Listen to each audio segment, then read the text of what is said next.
Family वापस आ चुके हैं हम लोग सुप्रीम सॉर्ड एम्परर के एक और न्यू एपिसोड के साथ। तो सबसे पहले जो हमारे रेगुलर व्यूअर्स है या फिर जो भी वीडियो को लाइक करते हैं वो याद से कोई भी एक कमेंट कर देना। ये कमेंट करने में ज़्यादा टाइम भी नहीं लगता, 2 से 3 सेकंड लगेगा। जाके कुछ भी हाय हेलो कुछ भी कमेंट कर देना, प्लीज़ प्लीज़ रिक्वेस्ट है, कुछ ना कुछ तो कमेंट कर ही देना और वीडियो को लाइक कर देना। और हमारे चैनल पर नहीं हो तो चैनल को सब्सक्राइब कर देना। तो एपिसोड के स्टार्टिंग में वही डेजर्ट यानी डेजर्ट के बाहर का सीन दिखाया जाता है। वहाँ पे दोनों जो गार्ड होते हैं वो खाना खा रहे होते हैं और बात कर रहे होते हैं एक दूसरे से। एक बंदा जो होता है वो अपने दूसरे पार्टनर से बोलता है तुम वहाँ पे सन फेस्टिवल को देखने के लिए नहीं गए थे ना, वहाँ पे चाशनी में क्या ही फाइट कर रहा था, क्या ही मज़ेदार फाइट हुई थी।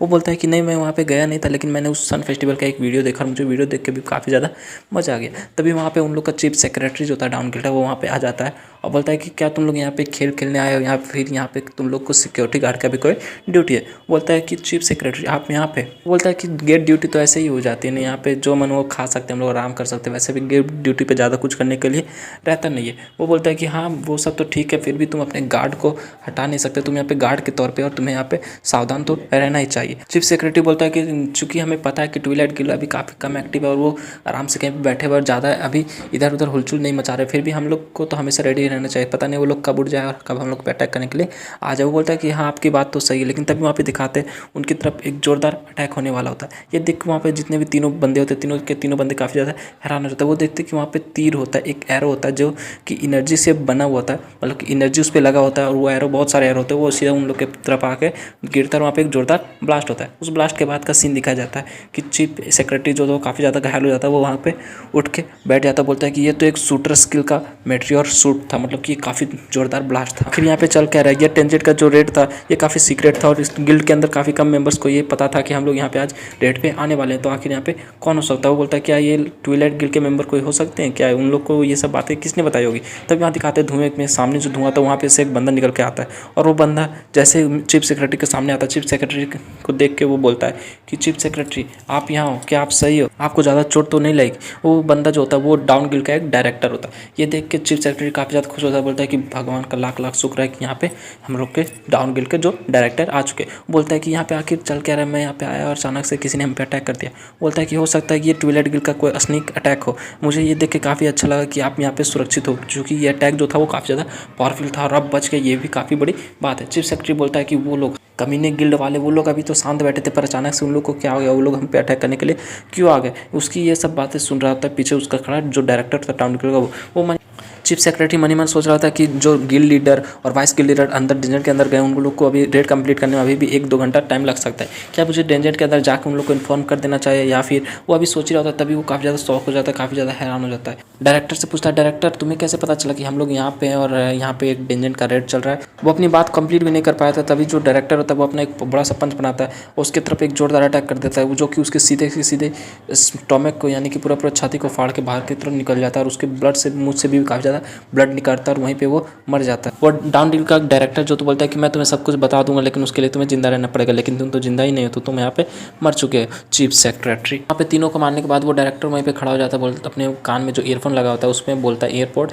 उसमें बोलता है कि मैंने यहाँ पे जितने भी लोग थे सबको खत्म कर दिया और डायरेक्टर जो हमारे डाउन गिल्ड के जो दूसरे डायरेक्टर वो यहाँ पे कुछ समय बाद आ जाएंगे। उसके दूसरी तरफ और कोई नहीं, पार्क टाइम होता है। पार्क टाइम बोलता है नाइस टाइमिंग, मैं भी यहाँ पे अभी जस्ट ही आया हूँ और ये तो काफ़ी अच्छी बात है कि मेरे आते आते तुमने सारे काम को निपटा दिया, तुम्हारा काफ़ी मतलब कि बहुत ज़्यादा शुक्रिया, थैंक यू तुम्हें director of down guild. Park time वहाँ पे आ जाता है, दोनों डायरेक्टर जो थे डाउन गिल्ड को उसे झुक के सलाम करते। वो बोलता है ठीक है इस टाइम की अभी कोई ज़रूरत नहीं। वो सामने देखता है तो सारे लोग मरे होते। बोलता है कि डायरेक्टर तुम तो काफ़ी अच्छा काम कर सकते हो, तुमने तो इन सबको हमारे आने से पहले ही निपटा के तुम्हारे इस काम से मैं काफ़ी ज़्यादा खुश हुआ और इसलिए हम लोग तुम्हें मतलब कि आगे भी हम लोग ऐसे ही मिलजुल के काम करते रहेंगे। वो बोलते हैं थैंक यू सर, आपका बहुत बहुत शुक्रिया। लेकिन पार्ट टाइम मनी मन सोच रहा होता है मिस ली अब तुम देखोगी कि मैं क्या कर सकता हूँ, आखिर मेरे से तुम्हें क्यों बच के रहना चाहिए था। साथ ही पार्ट टाइम जो होता है बैक फ्लैश सीन दिखाता है कि वो बताता है कि जब तुम्हें पता भी नहीं होगा कि तुम्हारे गिल्ड के 2 मेन डायरेक्टर्स हमसे मिले हुए और आज से नहीं काफ़ी पहले से, और तुम्हें ये भी नहीं पता होगा कि ये कब से पता है सन फेस्टिवल जब हो रहा उससे भी पहले से इन दोनों मेरे अंदर काम कर रहे थे, मैंने इन दोनों को घूस दिया था और ये टेंजेंट के बारे में भी मुझे इन्हीं लोगों ने बताया है। साथ ही वो टेंजेंट के अंदर देखता बोलता है कि लगभग 7 साल बीत गए जब मैं और मिसली दोनों साथ में टेंजेंट के अंदर एक बार थे और आज फिर वो दिन आने वाला है। अब टाइम बैक फ्लैश सीन दिखाता है जब वो मुरिम से वापस आया था। वो बताता है कि जब मैं मुरिम से वापस आया था तो मैं इस अर्थ पे आया और मैं एक हंटर हंटर बन गया। और मेरे बहुत सारे फ्रेंड्स थे, मतलब उन सारे फ्रेंड्स में सबसे जो मेरा अच्छा फ्रेंड था वो मिस ली थी। और मिस ली और मैं दोनों मुरी में साथ रहते थे और हम लोग दोनों साथ में हंट करते थे। लेकिन इस अर्थ पे आने के बाद वो काफ़ी ज़्यादा बदल गए थे। वो लोग मुरी में साथ रहते थे और यहाँ आने के बाद दोनों साथ साथ डेंजर में जाते थे, डेंजर को क्लियर करते थे। और इन सब से मिसली जो थी काफ़ी ज़्यादा खुश थी। लेकिन जो पार्क टाइम था वो थोड़ा सा उदास रहता था, थोड़ा सैड रहता था, क्योंकि उसे ये सब ज़्यादा पसंद नहीं था। वो मिसली से बोलता है कि हम दोनों को तो काफ़ी ज़्यादा स्ट्रॉन्ग है, फिर हम लोग इन सारे कमज़ोर लोगों को अपने साथ लेकर टेंशन के अंदर क्यों जाते हैं। इन लोग की वजह से हमारा काफ़ी ज़्यादा वक्त भी ज़्यादा खत्म होता है, वेस्ट होता है, और ज़्यादा टाइम हमारा इन लोगों को हेल्प करने, इन लोगों को बचाने में निकल जाता है। इसलिए मैं चाहता हूँ कि हम लोग इन सबको छोड़ दें और हम लोग वापस से वैसे ही हंट करें, हंटर की तौर पे बने जैसे हम मुरी में साथ में रहा करते थे। क्या ऐसा पॉसिबल नहीं है? और इस तरह से हम लोग अगर करेंगे तो हम लोग और ज़्यादा स्ट्रॉन्ग बन जाएंगे। उसकी ये सब बातें सुन के मिसली काफ़ी ज़्यादा हैरान हो जाती है। लेकिन फिर पाक टाइन अपने पास से एक लॉकेट निकालता है और बोलता है क्या तुम्हें ये सब बातों की समझ आ रही है जो मैं तुम्हें समझा रहा हूँ। साथ ही पाक टाइन उसे उस लॉकेट की तरफ दिखाते हुए बोलता है कि ये जो लॉकेट है ये मुझे स्काई वॉर गॉड ने दिया है, और इसके साथ मुझे एक मैसेज भी दिया, अगर तुम हमारे टीम में आ जाओ, स्काई वॉर गॉड की बात मानने लगो, तो तुम्हें भी ऐसा कुछ रिवॉर्ड मिल सकता है। पाक टाइन बताता है कि बस इस ब्रेसलेट को पहनने से हमारा जो अंदर मार्शल आर्ट है वो मार्शल आर्ट कई गुना ज़्यादा बढ़ जाता है। इसलिए मैं चाहता हूँ कि तुम भी हमारे टीम में जरूर से जरूर आ जाओ और स्काई वॉर गॉड को सर्व करो। हम दोनों मिलकर अगर उसको साथ दें तो हम लोग काफ़ी ज़्यादा स्ट्रॉन्ग बन जाएंगे, अभी से भी काफ़ी ज़्यादा स्ट्रॉन्ग बन जाएंगे। लेकिन मिसली उसे रोकते हुए बोलती है कि पाक टाइन प्लीज़ रुक जाओ, तुम्हें ऐसे कुछ करने की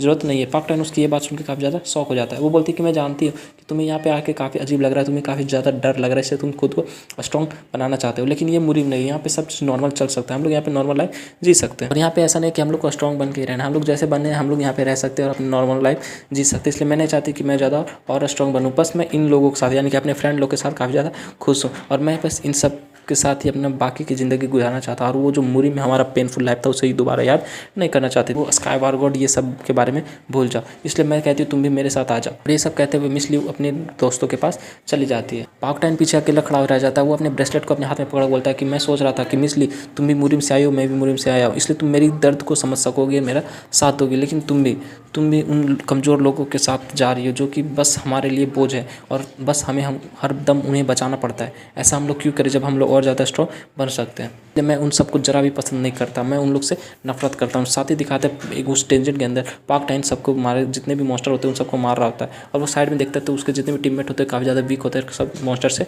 मार खा रहे होते हैं। तभी मिसली के एक दोस्त जो होता है वो काफ़ी ज़्यादा घायल होता है। मिसली काफ़ी ज़्यादा हैरान हो जाती है, काफ़ी ज़्यादा रोने लगती है, बोलते हैं कि नहीं तुम हमें छोड़ के ऐसे नहीं जा सकती।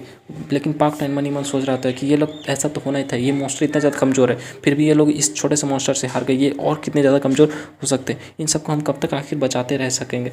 पाक टाइन के पीछे एक बंदा होता है, बोलता है कि पाक टाइन तुमने हमें बचाना था, इसी हम लोग को मतलब कि ये जो बंदे हमारे साथ घायल हुई इसे हमें यहाँ से बाहर निकालना है, तुम यहाँ पे हंस क्यों रहे, तुम्हें तो इसकी मदद करनी चाहिए। लेकिन पाक टाइन काफ़ी ज़्यादा गुस्से में होता है, वो अपनी तलवार को अपने हाथ में पकड़ता है, बोलता है कि मैं तुम्हारी बात क्यों सुनूंगा, और साथ ही साथ वो उसे भी मार देता है। पाक टाइन के कानों में वही वारकोड की आवाज़ आने लगती है। वारकोड उससे बताता है कि पाक टाइन हमेशा ऐसा नहीं होता है, जैसा हम सोचते हैं वैसा हमेशा नहीं जाता। तुम हमेशा इसलिए वरी रहते थे कि तुम्हें मिसली छोड़ के नहीं चले जाए, और तुम उसकी काफ़ी ज़्यादा परवाह करते थे, लेकिन फिर भी तुम्हारा मिसली के लिए कोई भी मतलब नहीं बनता, मिसली के मन में तुम्हारे लिए जरा सा भी फीलिंग नहीं है। उसके बाद गॉड जो होता है वो पाक टाइन को बताता है कि मिसली जो थी मीरू में काफ़ी ज़्यादा डेस्परेट थे, वो काफ़ी ज़्यादा स्ट्रॉन्ग थी, लेकिन इस अर्थ पे आने के बाद वो काफ़ी ज़्यादा कमज़ोर हो गई, क्योंकि उसने खुद के ऊपर बहुत ज़्यादा बर्डन लिया। इसलिए तुम्हें उस बर्डन के ऊपर से मतलब उसके ऊपर से सारे बर्डन को हटाना होगा और उसे आज़ाद करके वापस से वही म्यूरियम का एक डेस्परेट हंटर बनाना होगा। इन सब में मैं तुम्हारी मदद करूँगा, ये लॉकेट दिया, वैसे आगे तुम्हें बहुत सारे रिवार्ड्स देते रहूँगा। उसकी ये सब बातें सुन के पाक टाइन काफ़ी ज़्यादा खुश होता है, लेकिन वो फिर जितने भी हंटर होते हैं मिसली के साथ कमज़ोर, उन सबको मारना स्टार्ट कर देता है। और पाक टाइन से फिर से वही स्काई वार गॉड बताता है कि अगर तुम इन सारे चिट्टियों को मार दो तो मिसली तुम्हें समझना स्टार्ट कर देगी और फिर से तुम्हारे पास वापस आ जाएगी। पाक टाइन ये सब सुन के काफ़ी ज़्यादा खुश हो जाता है, सारे हंटर्स को मार देता है वहीं पे, और इसके बाद वो बोलता है मिसली मैं तुम्हें फिर से वही पुरानी मुरीम वाली मिसली बना के ही रहूँगा, और फिर आज से मैं तुम सारे ऊपर जितने भी बर्डन थे उन सारे बर्डन को हटा दूंगा, या फिर उनके रास्ते से हटा दूंगा, या फिर उन्हें मार डालूंगा। और इसी के साथ हमारा ये एपिसोड जो होता है ये एपिसोड भी खत्म हो जाता है। तो नेक्स्ट एपिसोड में हम लोग देखेंगे कि वो लोग डेंजर के अंदर जाके क्या कारनामा करता है, पाक टाइन क्या कारनामा करता है। तो याद से लाइक कर देना, और कोई भी प्यारा सा कमेंट कर देना, जो लाइक करेगा वो कमेंट भी करेगा याद से। और मिलते हैं नेक्स्ट वीडियो के साथ, तब तक ले bye bye, stay happy, spread love.